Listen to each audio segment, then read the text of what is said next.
Hello, everyone. Welcome to another episode of the Biohacking Beauty podcast, where we dive into the latest and greatest in skincare and anti-aging strategies.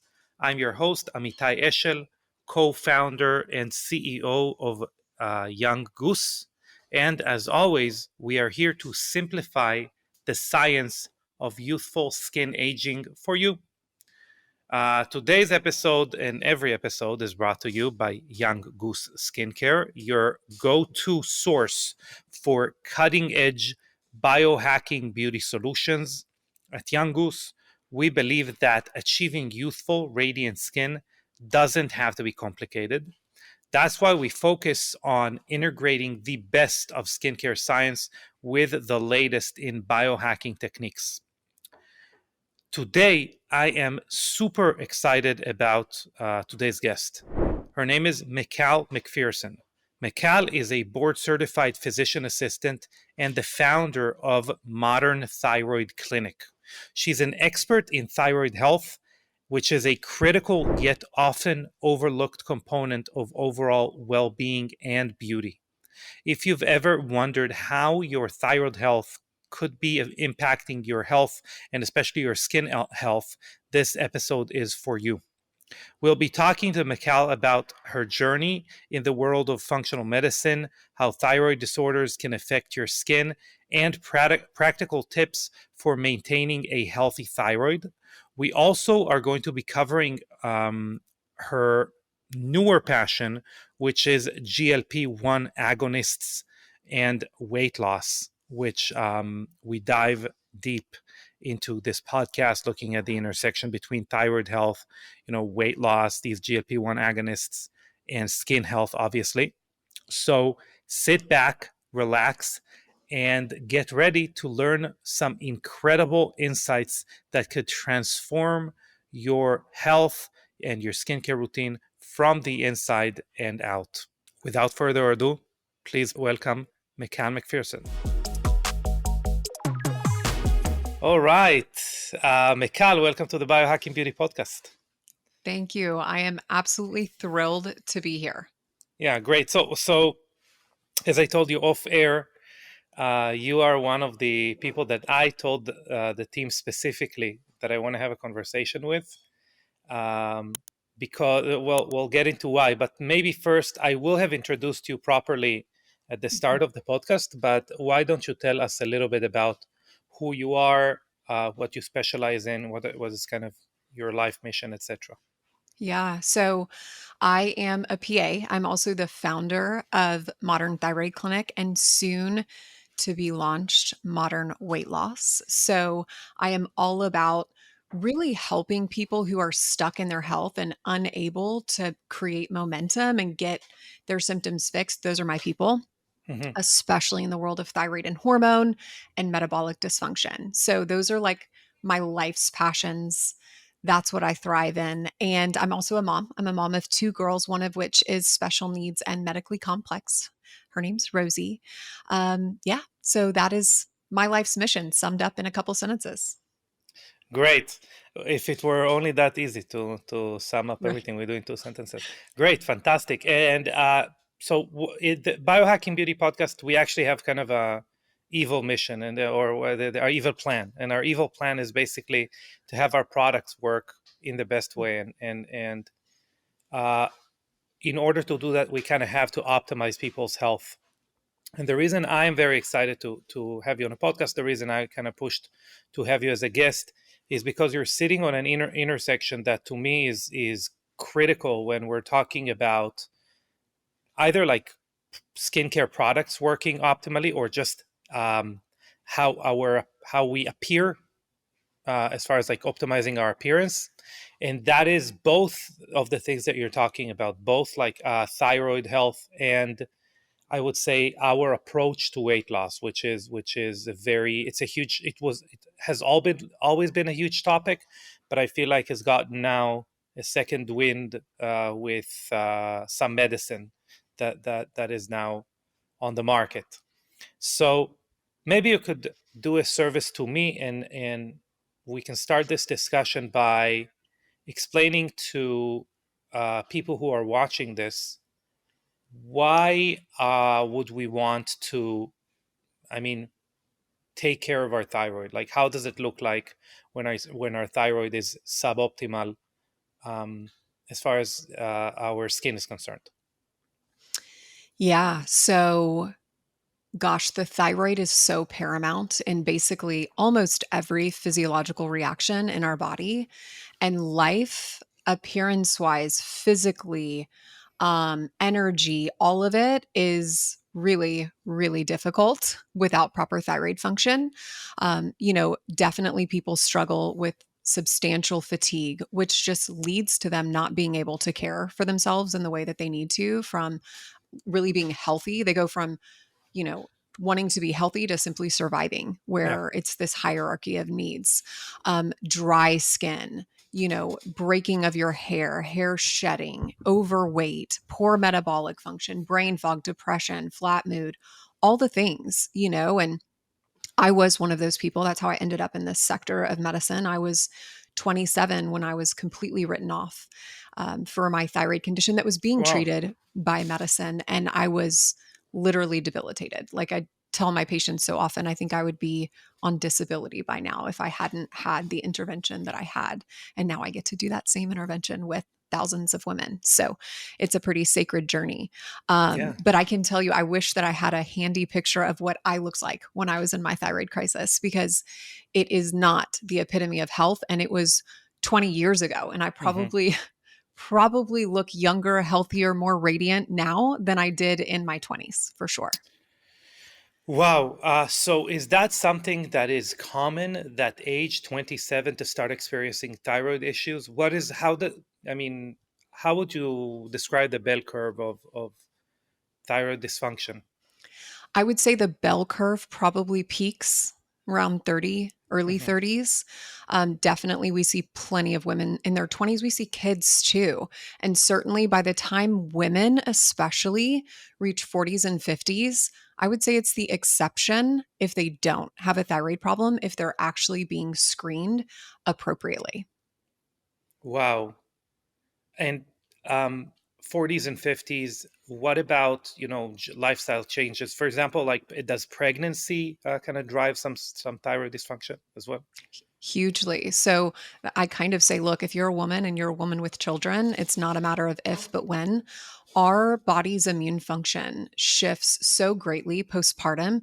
Like we go from this immune suppressed state in pregnancy to protect the baby to this hyperactive immune function postpartum. And with every baby, it seems to increase the incidence of Hashimoto's or autoimmune thyroid conditions that really prone a lot of people to long-term thyroid poor outcomes. Hmm. So why do we see it in a younger population? I mean, I can understand the almost the need of the body. You mentioned before, kind of the mental state of, from thriving to surviving. The body does many of those decisions every day as well, where it sacrifices a lot of its vitality or kind of optimal performance for the sake of survival. But what is the driver with younger population? Sadly, I wish that I could compare numbers in America with my own clinical experience compared to like Europe or people that tend to have a more health conscious, like a proactive approach to their health. Sadly, in America, we mostly have a reactive approach to health. Like something bad happens and then we try to fix it as opposed to just organically trying to be healthy from the start. And I think poor dietary intake in America, high inflammatory foods, tons of seed oils, tons of, corn syrup really sets, and then environmental pollutants as well, sets the stage for autoimmune disease in kids more and more. And I think we're, as a nation, seeing more and more autoimmunity in children And and is chronic there, health problems.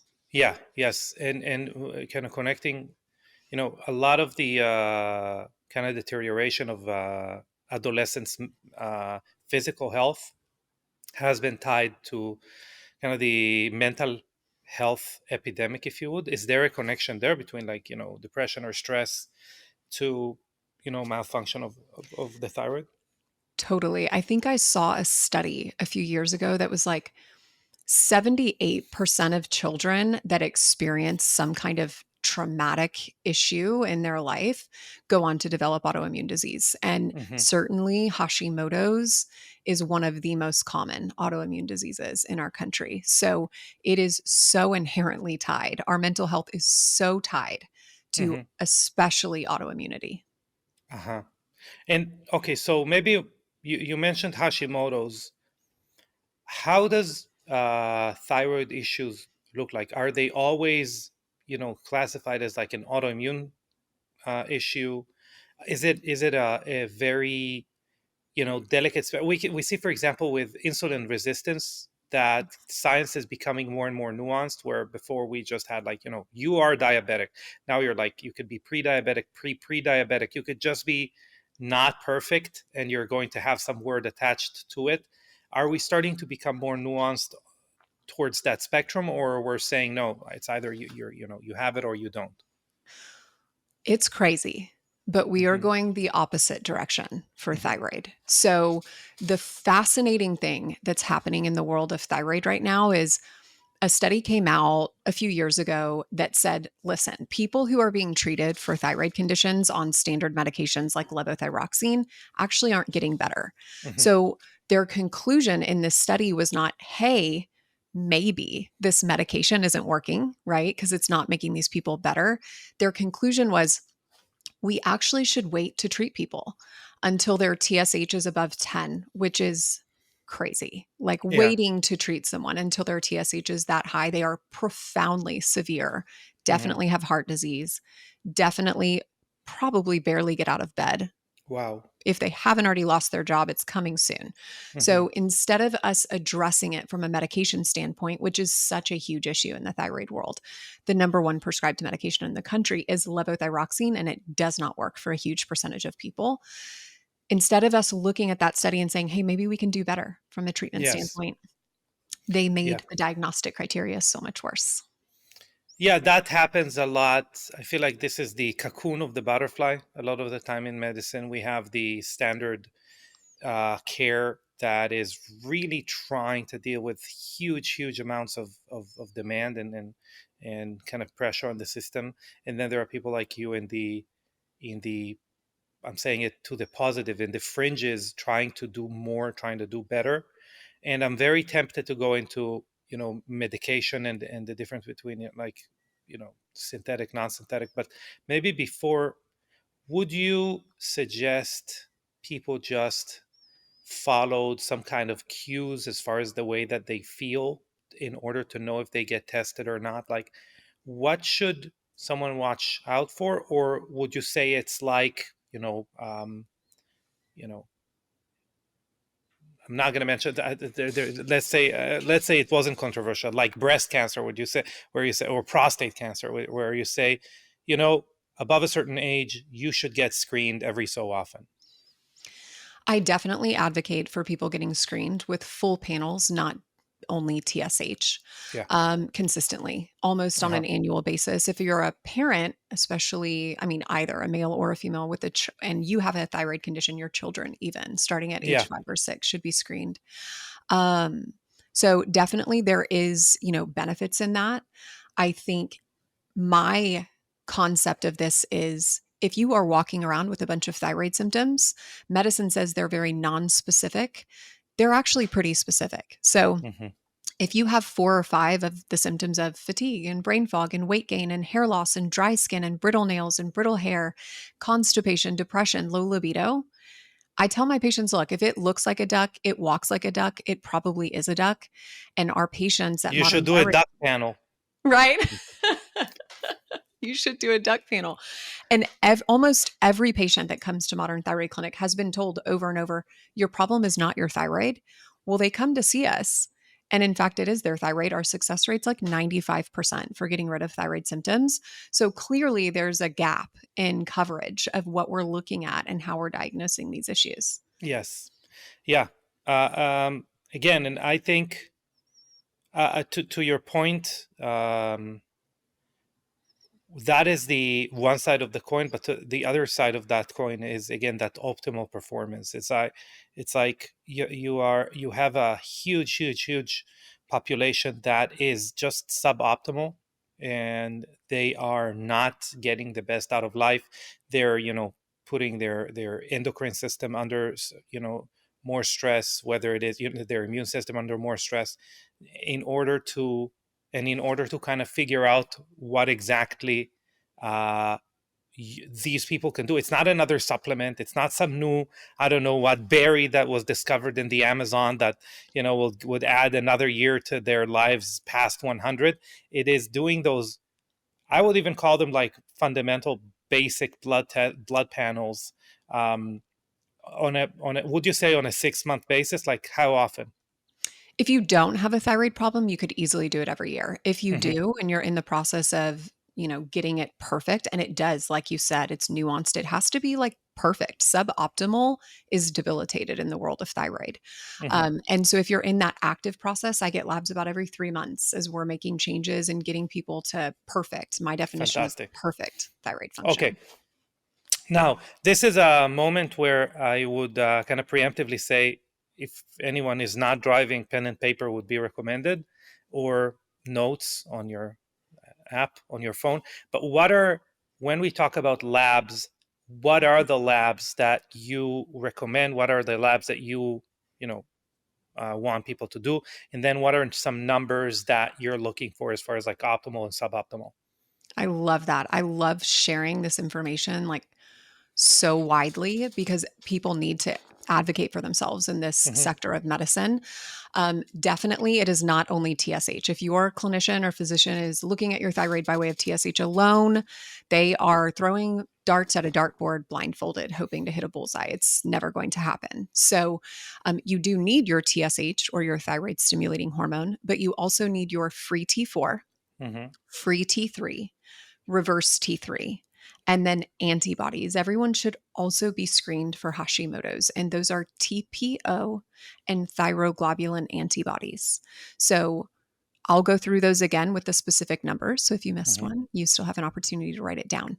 My numbers are literally our own at Modern Thyroid Clinic. They've been developed over a decade of analyzing and reanalyzing hundreds of thousands of pieces of data to determine where people do and don't have thyroid symptoms.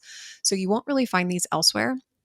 TSH should be below about 1.8, ideally closer to 1.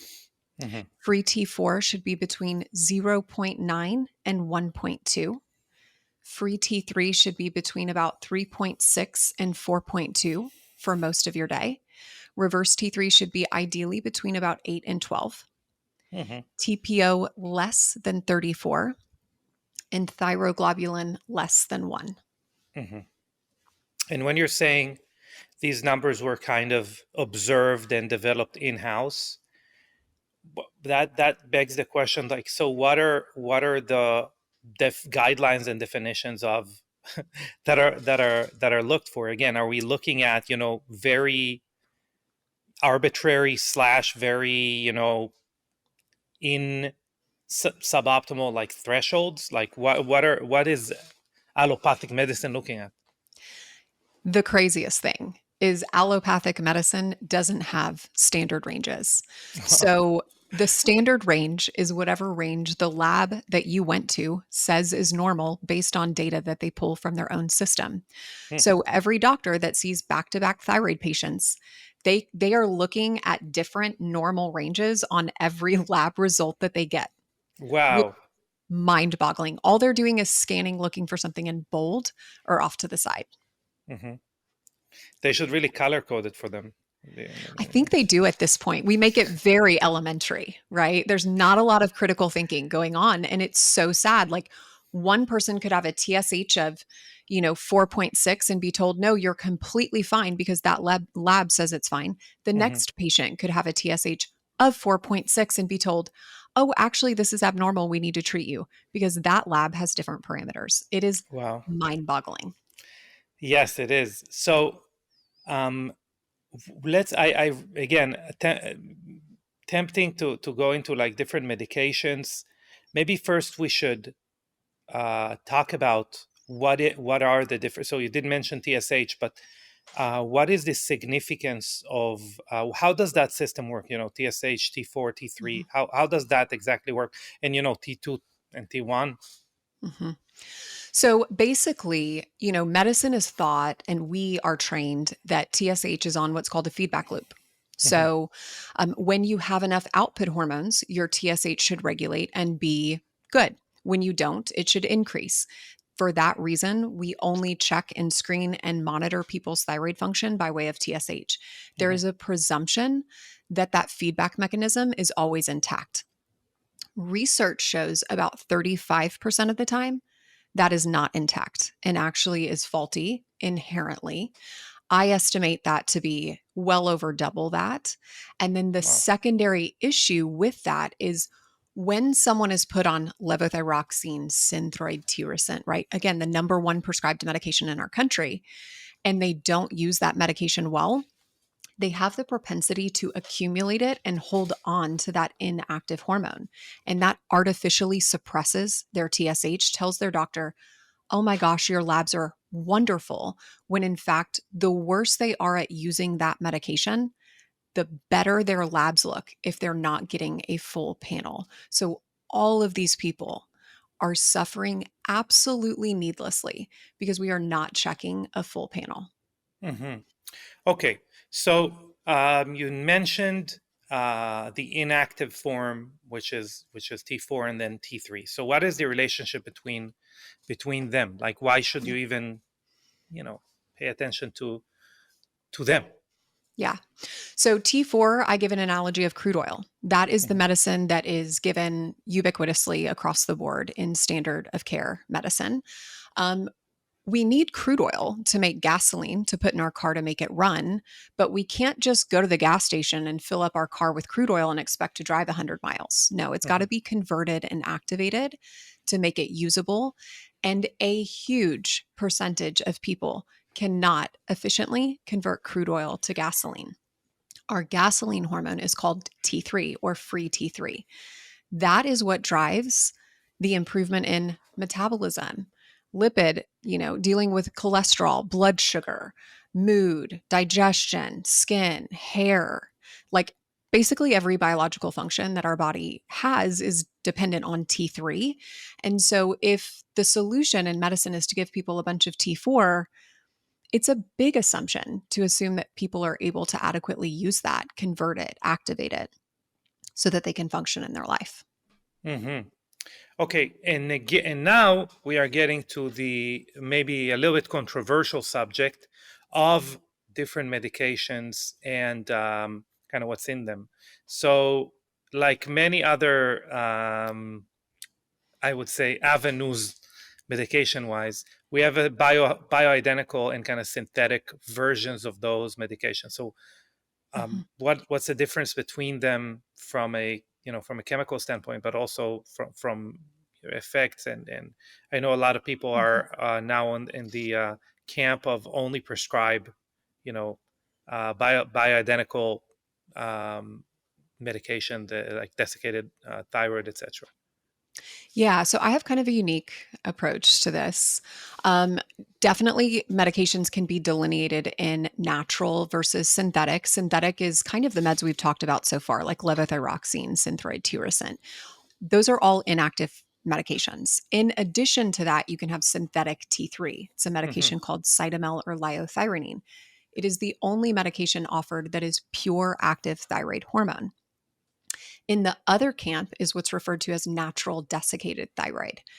These are meds like Armour, NP thyroid, Adthyza, and they are a combination of T3 and T4 or active and inactive hormone. And it's natural because it actually comes from pig thyroid gland. These are the oldest forms of thyroid medications. They've been around since the 20s, the 1920s. I should specify at this point. I guess I'm that old. So, and what's unique about them and what the propensity in the more progressive thyroid sector is they're better because they're natural. They're better because they're natural. And in some ways, yes, but the limitation to those medications is really they have a set ratio of inactive and active hormone. and most of it is actually inactive. Mm. And that ratio works fine for some people, but not everyone. And some people need more T3 compared to T4. And those people would benefit either from a blend of desiccated thyroid and Cytomel, or if they're a pretty complex patient, sometimes people simply do better on synthetic T4 and T3. I really say if I can get someone's numbers to perfect thyroid function and they still have a thyroid, it actually doesn't matter in my clinical outcomes what I see, if it's natural or synthetic. The key factor that makes a difference is T3. People Hmm. need active thyroid hormone. Yeah. And that is that being more and more adopted? Is that something that standard care kind of? God, no. No. No. I tell every single one of my patients when they see me at some point on this T3 medication, you're going to go to a doctor and they're going to go, why are you on T3? You are going to have a heart attack. Who is this crazy McCall lady? And I have to prep them for that conversation because Hmm. our formal medical training is do not use medications with T3 in them. Only use medications that are T4 based. If you use medications with T3, you're going to give your patients a heart attack or a stroke. So, A, we're taught to be very afraid of these meds, and B, we're actually never formally trained how to appropriately use them. So, there is a ton of wildly inappropriate fear that has been passed down in medicine for a century at this point. Wow. And what would you answer to those doctors who are afraid of any kind of cardiovascular negative effects? Yeah, I read a study earlier this week that came out this month that is even mild subclinical hypothyroidism contributes to heart disease. Hmm. People get high cholesterol. When I was 27, they tried to put me on cholesterol meds for my thyroid Wow. problem that they wouldn't appropriately address. So there's two sides to the coin. One is, can active thyroid hormone in crazy high levels contribute to heart arrhythmias that can increase your chance of heart attack and stroke? Absolutely. It's actually difficult to get that much if you don't know what you're doing. If you work with someone who actually knows what they're doing, it's impossible. Like that outcome would never happen at Modern Hmm. Thyroid Clinic. And on the flip side of that coin is, hey, if you don't appropriately address your thyroid, chances are you're developing heart disease, which is the number one killer of people in our country. Yeah. Yeah. Very. I mean, yeah. Good answer. Within so shifting gears a little bit, um, within the scope of your interest and practice, what kind of motivated you to take a look at modern weight loss clinic, opening a modern weight loss clinic? Is it directly kind of translatable from your work with thyroid, or is it just another separate passion? Yeah. So this sort of fell into my lap, and I thought that thyroid would be my only passion project of my professional life. Hmm. And I was so wrong. So I am so grateful to be a part of this GLP conversation. There's so much to be said that isn't being said. But the way that this was born was there is a sequence of symptoms with thyroid that resolve faster than others. And the very last symptom to improve, and often it doesn't, is poor metabolic function in Hmm. thyroid patients. My patients take care of themselves, they're invested in their health. It is not uncommon for me to have a patient that's like, well, I've been whole 30 since 2017 and I work out 4 to 6 days a week and I do all the right things, but I cannot lose weight. And so years ago, I started beginning the journey with GLP 1s with my patients. And I went in with high expectations because I went in very well educated about them. And I have been blown away by what I've found in the thyroid community so much that I wanted to take this offering, nationwide and help so many more people because it's about so much more than weight loss. How do you start a conversation about GLP? How do you describe, GLP-1 agonists in general to a patient that is interest is that, I would say, I've never taken an Advil type patient, right? Like those people who believe that they they can, wellness their way out of whatever that is. And for those people, I would encourage them to wellness their way out. Hmm. Um, what I think is missing in the conversation is there are so many people that can no longer wellness their way out of poor metabolic function. Yeah. They can do literally all the right things. And I know because I am on this journey with these people and I have been for years, and they can't do it. There's nothing that they can do in their lifestyle to lose weight, to resensitize their blood sugar metabolism, to reduce their HSCRP, their inflammatory marker. Their body is at a point of no return. And I think those people need to be accounted for, and Yes. so much of the time it's like, well, these people are taking the easy way out. They're lazy. No, like my people are doing more than the people pointing fingers saying they're lazy are doing. They Yeah. just can't have the appropriate impact.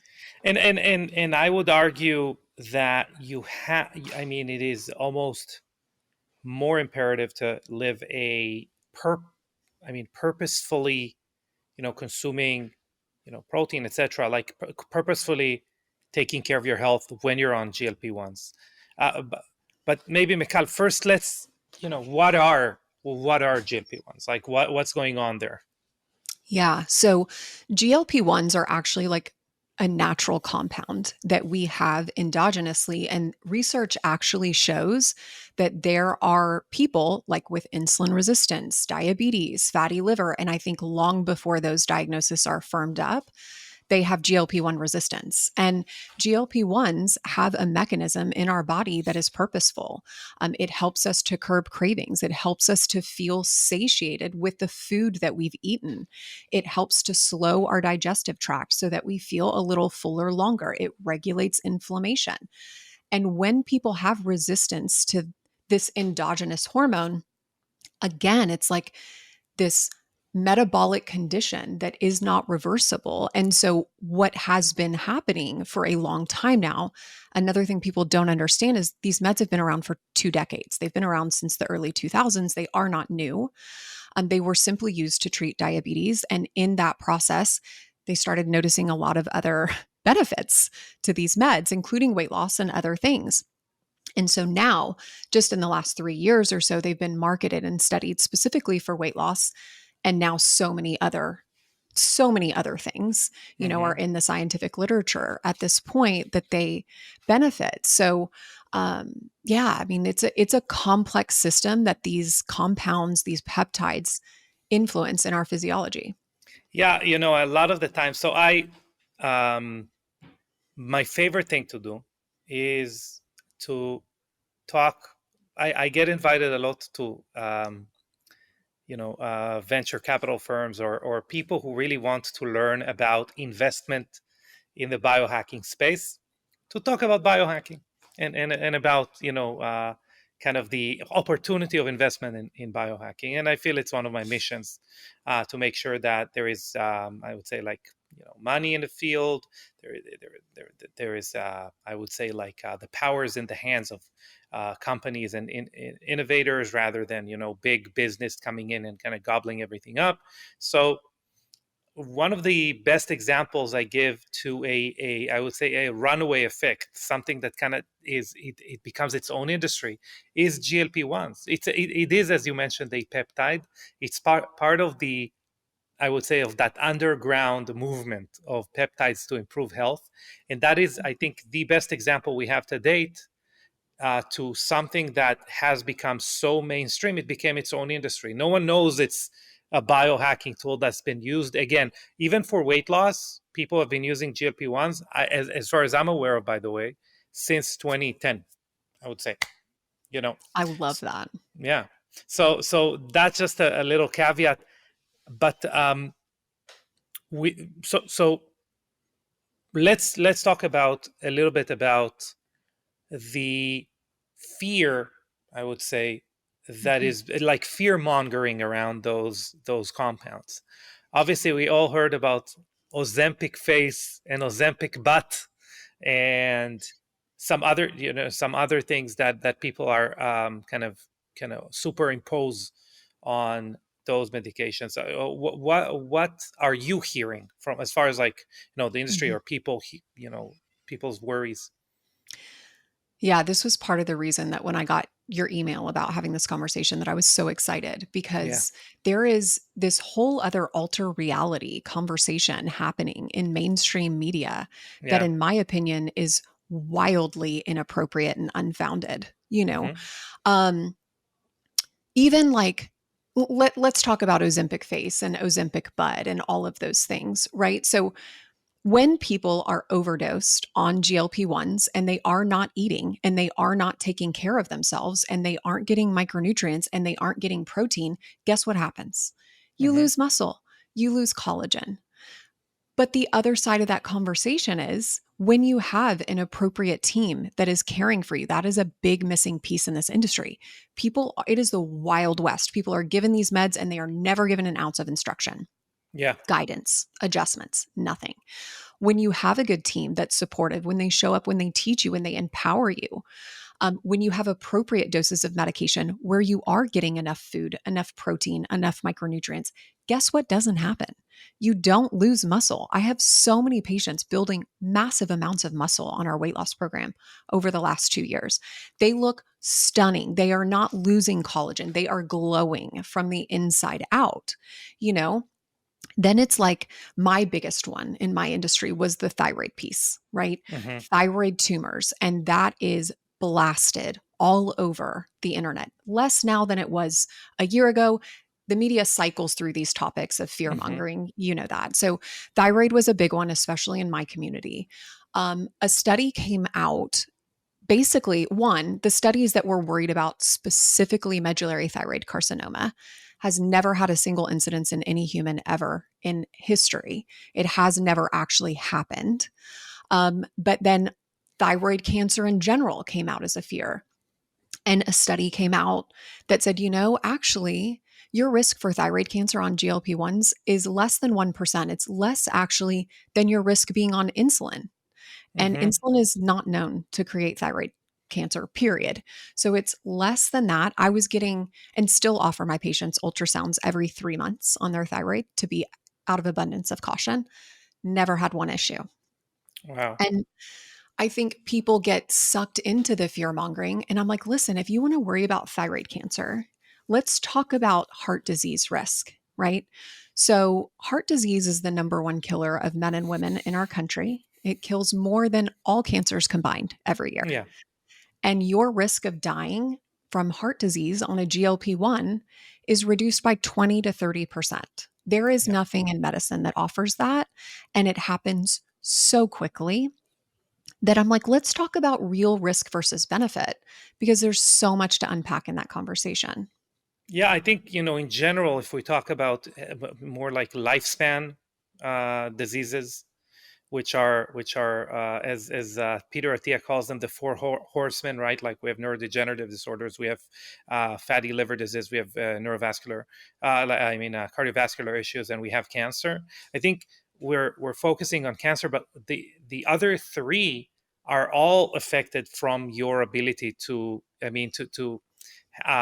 maintain a healthy relationship with insulin and with food intake, Right. basically, to All make it four even of those. more, yeah, to make it even like more fifth grade level.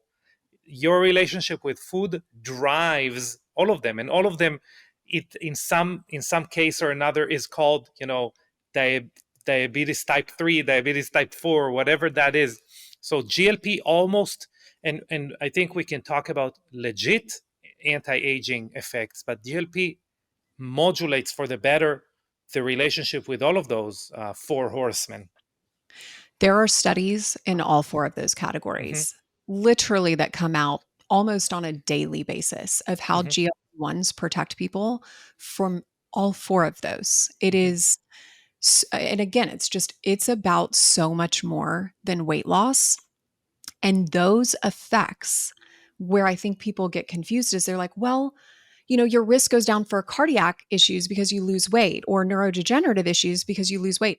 No, those impacts actually show up in I mean, research shows as early as 6 weeks. In my data, I see it. I have a patient who her CRP went from a 9, which is a marker for cardiovascular risk, your risk of heart attack, stroke, and also inflammation. It went from a 9, which is severely high, to a 4, which is almost average, after her first dose of medication. She had Wow. not lost a pound. Wow.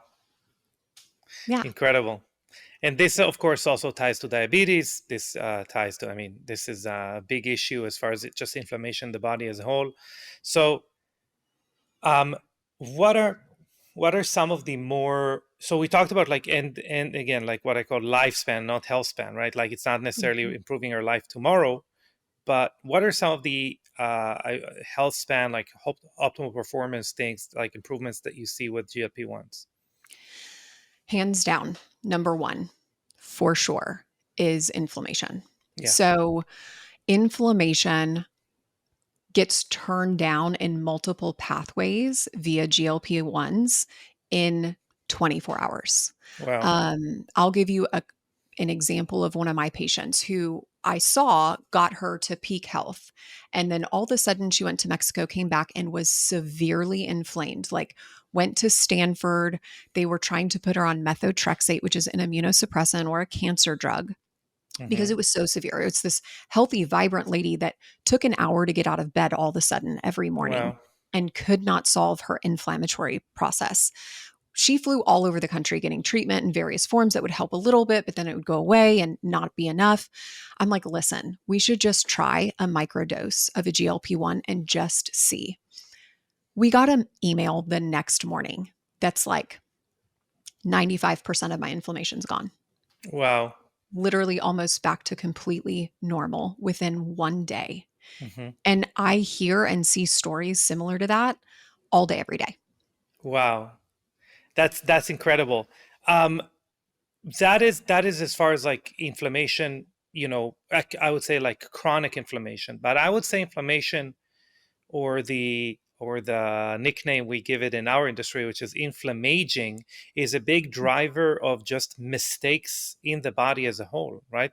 I I call it chronic information, not only chronic inflammation. It is the background noise to every repair signal we have in our body. So if we can lower inflammation, even if we don't feel the debilitating effects of that inflammatory response in our body, or kind of chronic inflammatory load, we will improve our longevity and life, or in health span, by lowering inflammation, by having a strategy to lower inflammation. I mean, inflammation is the process by which our bodies break down due to Mhm. aging, and Yeah. it's strange, but even from a skin perspective, it's like contagious. It's like once you have a few of those cells that are disrupting the healthy signals, it spreads like wildfire. Hmm. So to be able to have things to turn that mechanism down from the inside to the outside, the whole gamut of influences are shifted in a positive way Yeah. that produces huge long-term health outcome improvements. Yes. Now, why or how does, I would say, how does a professional team that kind of monitors your progress, or is the pace setter and the reference point to someone who is on a GLP-1 journey, why is it so important? Or I would even ask, like, how does it look like? Why can't we just, you know mega dose it, or even like micro dose GLP-1? We can probably order it online on some website or something, and just play around with it and see how we feel. Why is it so important? Obviously, we mentioned protein, but why is it so important to have a medical professional kind of monitoring what's going on? Yeah, I mean, I think the reason we hear horror stories online and in the media is because of that exact reason. Yeah. We are trying to apply one size fits all dosing to everyone in the world. And it's dosing that's based on diabetics, not just for weight loss. And so it triggers a reaction in so many people that massively increases side effects. I think we have had zero serious side effects in our program ever. We don't Hmm. even really prescribe Zofran anymore because our dosing is so nuanced per person, per case, that people don't have side effects, even mild ones.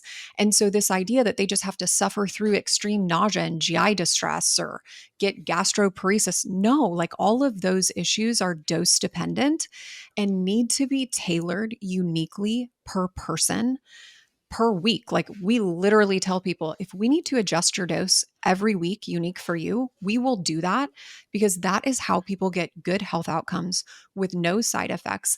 And then built into that is our goal in our program is to offer people the ability to come off of these medications. We want to heal and repair their metabolic function. And that's not a guessing game. It's a game that we've set up by way of analyzing a lot of data in our patients. And so we have algorithms that show, hey, if we can get people to certain marks, certain areas, improve them to these degrees, then they can successfully come off of medication and maintain their weight loss with appropriate amounts of effort, not over restricting and over exercising, et cetera. Yeah, that's very. I mean, that's obviously the way it should be. Now, do you start with algorithms or do you start with a low dose, which then you kind of ramp up if needed? How does start point look like? Do you look at some numbers before? Like, how do you determine a dose in the beginning? We start low, Hmm. low and slow for sure. We start at a quarter to a half of the starter dose.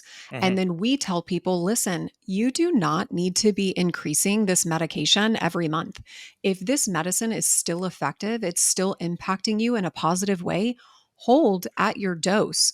Increase when you need to. And that has so many benefits, like innumerable. But that is our approach. And so, really, it's a tailored to you kind of approach. And that's what I think is microdosing and also microdose increases and unique dosing is the future, I really believe. Hmm. Yeah, I agree with you. And how does we've played we've tiptoed around the idea of protein, but also those healthy habits that need to go hand in hand with GLP-1s. I would say honestly, like that they're the fundamental approach basically to health in general. But what are some of the P's and Q's you should look for maintaining when on GLP-1s to get the best results, but also to make sure that we don't have any adverse results that we don't want? We mentioned obviously Ozempic face, etc. Yeah.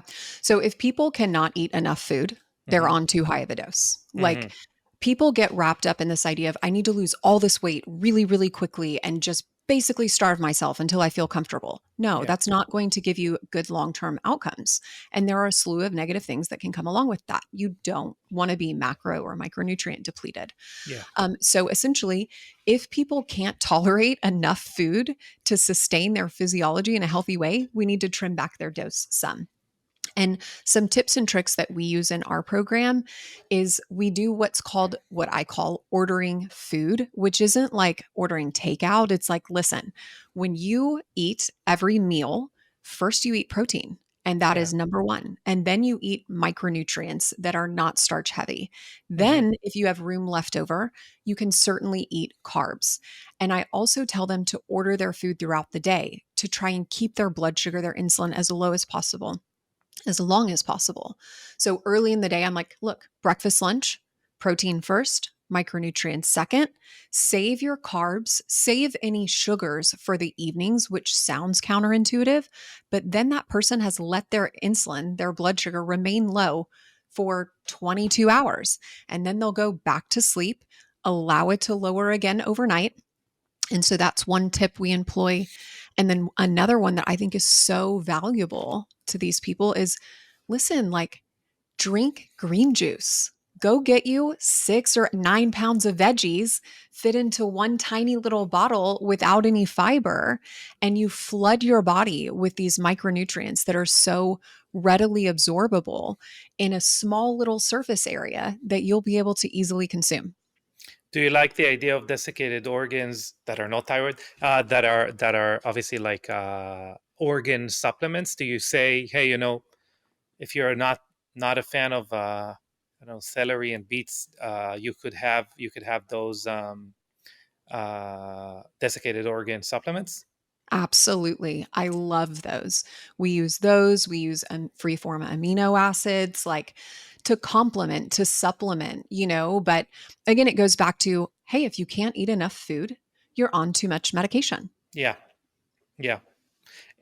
Okay, so this is the base, like the base of, right? We want to make sure that we're eating I think the window of opportunity, and let's be honest, like many people who are overweight have a lot of them have great skin. Let's say they don't have thyroid issue, they have great skin, Yeah. or they have adequate muscle mass longer into their lives. It's because with more food come hopefully more nutrients, right? That's not They're not mutually exclusive. Obviously there are other issues, but they're not mutually exclusive.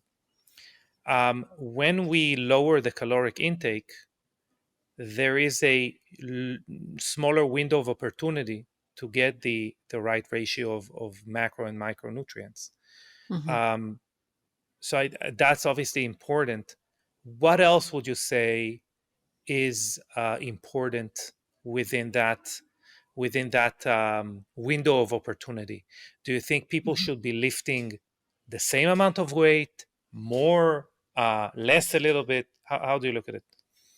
Definitely weightlifting and walking are my two forms of exercise that I put people on during our program. Like intensive cardio is pretty difficult on a GLP-1 for a lot of people. We tend to get dehydrated. It's harder to keep our blood pressure up. We're taxing our adrenals a little bit more. And so I love weight training with a lot of time in between sets, in between circuits to allow their heart rate to come down, Hmm. always with progressive overload. As we lose weight, generally we can lift less weight, but you want to, even if you start at a lower than normal threshold, you want to continually increase that load so that you're able to build more muscle, Hmm. optimizing things like testosterone, whether in men or women, also a big part of your ability to maintain and build muscle mass. So that's another piece that's always positive to look at. And then walking is like, it's an underrated form of exercise, Hmm. especially when you're in that transitional phase of, putting a little bit more work on your body. It's a great low intensity sustained way to keep healthy. Yeah, 100%. Um, okay, so these are two major factors.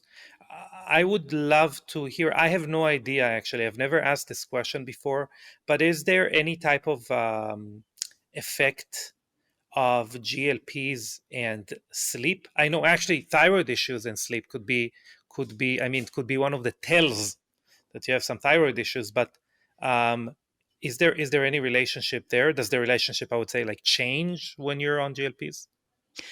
I'll tell you the studies that I've seen so far. I observe people say they often sleep better. Hmm. In my practice, I've seen studies that basically show people on GLP 1s with sleep apnea, even before they lose weight, have significantly, I think it was between 60 and 70% reduction in waking during the Hmm. night. And I view sleep apnea, of course, it can be weight induced, but it can be inflammatory induced. Like we are puffy, we are swollen, our insides are swollen, our everything's pushing against Yeah, itself. If we can turn off that inflammatory switch in a huge way in a short period of time, then you're going to sleep better. yeah, yeah, 100%. That's interesting. I actually read, I think Dr. Neil Polvin shared this study on social media, and shout out to Dr. Neil Polvin. And I thought it's a wonderful news and a wonderful study that would definitely push a lot of people into looking into GLP-1s, if they haven't already. Um, so we covered sleep, we covered training, we covered nutrition. Um, is there any? So first of all, what is the I would say, what are some of like tips that you can give around other modalities that interact well with GLPs. So I'll give you an example. I know that we speak a lot about red light therapy because that's like something I kind of grew within that field, and we know that red light therapy is used to improve support thyroid function. Hashimoto's, there are some anecdotal studies and some small studies showing improvement in conditions. Is there any, like, biohacking modalities that improve response or the effects of GLPs? Yeah, I love red light too, even from the skin perspective of Yeah, collagen. Like if we're worried about losing collagen while we're on a GLP-1, like let's sit in front of a red light, right? yeah, Another thing that we commonly employ is NAD. So, and I know you guys employ that too in your products. yeah. NAD is a powerful tool for inflammatory reduction, for cellular communication and biochemical reactions and energy, energy, energy, right? And there is a subset of people on GLP-1s, even on small doses, that get more tired, more fatigued. And it's a very powerful way to combat that. BPC 157 is a way that a lot of people employ reductions in GI issues. We haven't had to do that much anymore because we don't have side effects because we just Hmm. tailor dosing. But that is often, used as well. And then one other thing that I usually use in transitioning people off or people that hit plateaus is in the medication model, but it's metformin, which obviously is used a ton in biohacking, right? Yeah. In the longevity space. It is a fantastic way to transition off of GLPs to continue that work of maintaining your blood sugar metabolism Hmm. sensitivity, your insulin sensitivity. It's a very powerful tool we use with most of our patients. Have you ever, beautiful, have you ever looked into, or have you ever read anything, you know, looking at using berberine, dihydroberberine instead of metformin, or in order to have a lower uh, dose of metformin? Yeah, no, absolutely. So berberine something I've dabbled in since like 2015. And I think it absolutely has a place. And in people who don't want to do a GLP, start there. If you don't Hmm. want to do metformin, start there. I always say, like, for me, it's about setting expectations. I'm like, listen, berberine is a powerful way to slowly improve your metabolic sensitivity over time. Start there. If you're not getting where you need to go, you can layer in metformin with the berberine or transition to metformin. Hmm. If you still aren't getting where you need to go and we still aren't seeing the clinical improvement or the lab-based improvement, then escalate it again. So I think there's a place for all of those things alone or in combination. Really, for me, it's just about so much of my decision making with our weight loss program is like, tell me where your head is at. Are Hmm. you so frustrated? Have you been dealing with this for 10 years that you want to go straight to the end point of, I want to get this done? Or is it more like, hey, can we take a little bit more of a conservative, slower route? And if so, I tailor the treatment to that. Great, fantastic. I would say I'll give you a little bit of. We don't talk about it much because, and I think people will understand why now. We use a derivative of a peptide that's called LL37. Some people, if they're unfamiliar with it, will be familiar with a medicine called cathelicidin, Mm, which is antifungal. Uh, mhm. but this peptide, a derivative of it, can, and obviously we're talking about very small studies that, quite frankly, have been done by people that have patented this derivative, this peptide fragment, but can prevent some facial fat loss, subcutaneous fat loss.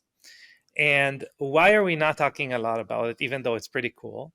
It's because we cannot get enough of it. So we have it only in one product. It's called ProCare, and we literally are afraid other companies are going to use it and we won't be able to get it at all. So we don't talk about it much.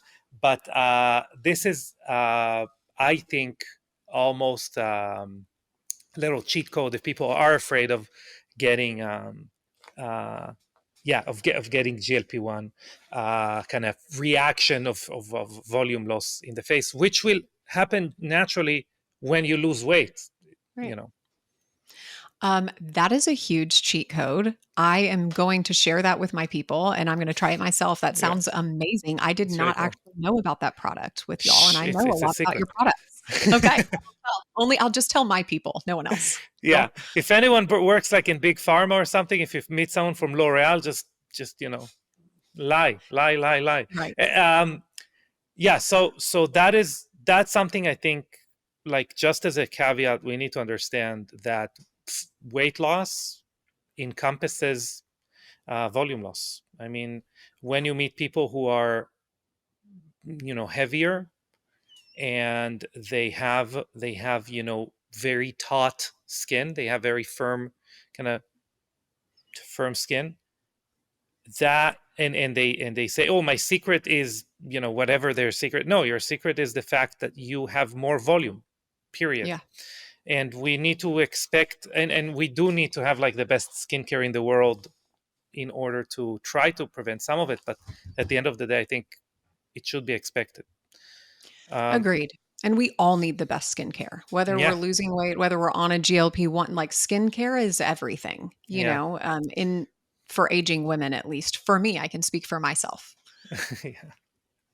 Do you have any experience, or have you seen any interactions between in office medical treatments, whether it is things that are on the lighter side, like microneedling, or something a little bit more aggressive, like CO2 lasers or anything like that, in relation with GLP-1s? Do you see any interaction there at all? Or are you saying, look, these two are, mm, you know, there's no difference?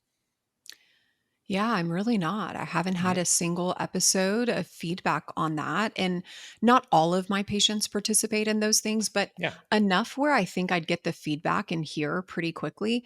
In my mind, I would think, okay, it improves immune function, it reduces inflammation. If anything, it would seem it would Yeah. cut down on healing time.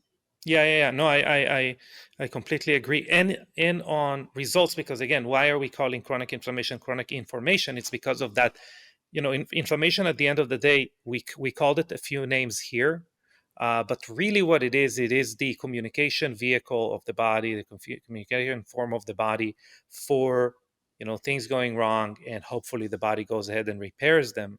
But as it fails to do so, and that signal just accumulates, we're getting basically confusion. We're getting chronic background noise of information, which then the body has a hard time, in air quotes, to anyone who's listening, I'm doing air quotes with my fingers, hearing the Mhm. message that we want to tell it when we do the microneedling. Let's say there is background noise that impedes that information. So I would assume as well that if someone is on a GLP-1 journey, it will improve the response to acute inflammation.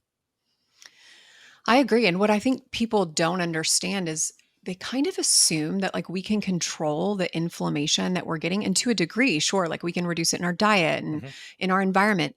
But the other part of the conversation is we produce inflammation naturally as humans. It is a byproduct of our physiology, and we produce a little bit more of it as we age, and we deal with it a little less well as we Hmm. age. And so finding creative ways to combat that from a GLP-1 standpoint to a skin standpoint, which is so much of the work that you all do, is it's a big deal. Yeah. Same product, by the way, also reduces senescent cells, which obviously contribute to inflammation. So, pro Right. care. Anyway, All right. I'm listen, listen, Mikal, I do have a more of a personal question, or off-topic question. You mentioned in the beginning that your daughter has some different needs as far as like medical needs.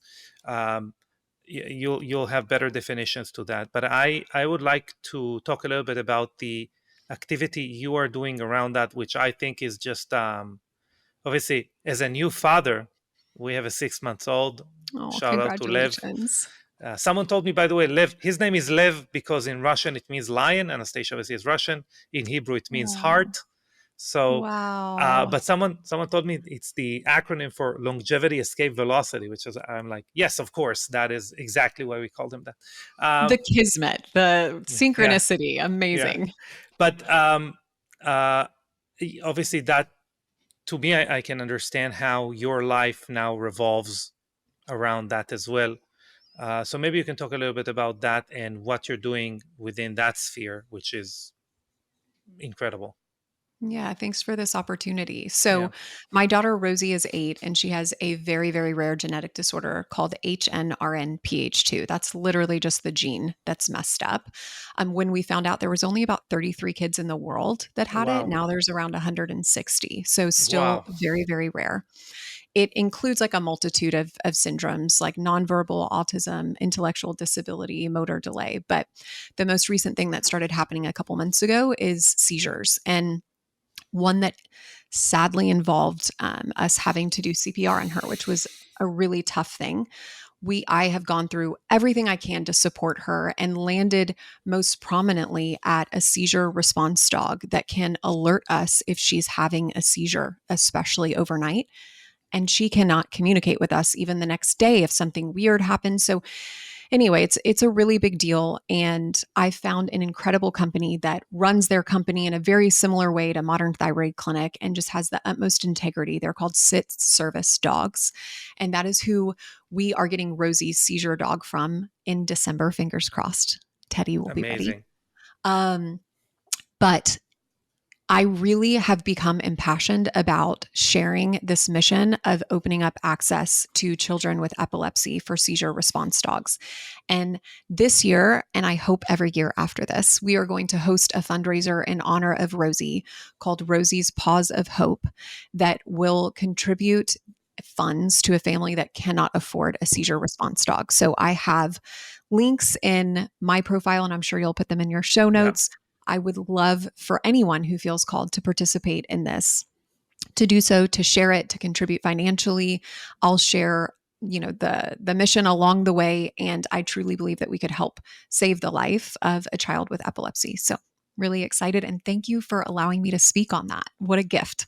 No, of course. I think you are incredible for doing that. I think we all have things that, you know, we think are great ideas throughout the life. We use them. We use them personally, whatever that is, and we move on. And it says something about you as a human being, that you're saying, something is improving my life or my daughter's life, and I know it could improve others people's lives. So you're kind of doing that extra step. I think it's admirable, to say the least.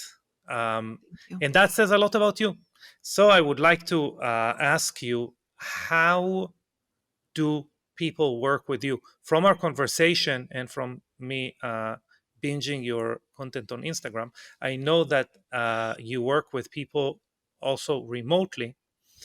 So I wonder, how does your clinic operate as far as a service provider? How do people obviously find you, but also how does a consultation look like? How are how is being a patient of yours look like? Yeah. So, my mission in my life is professionally, especially before this GLP journey, has been to expand access to good thyroid care to help people who can't find help anywhere else. And so, Modern Thyroid Clinic was born from that. I still see patients myself, but we have trained a slew of incredible clinicians who all also have their own thyroid condition. They're all Wow. trained under me. In my same model, and we are expanding nationwide. So far, I think we're in 13 to 15 states. We open up new states almost every week, and we will not stop until we are available virtually I, to anyone in well, the I'll country. tell you a secret. You'll stop at 50, but yes, go ahead. Yeah, exactly.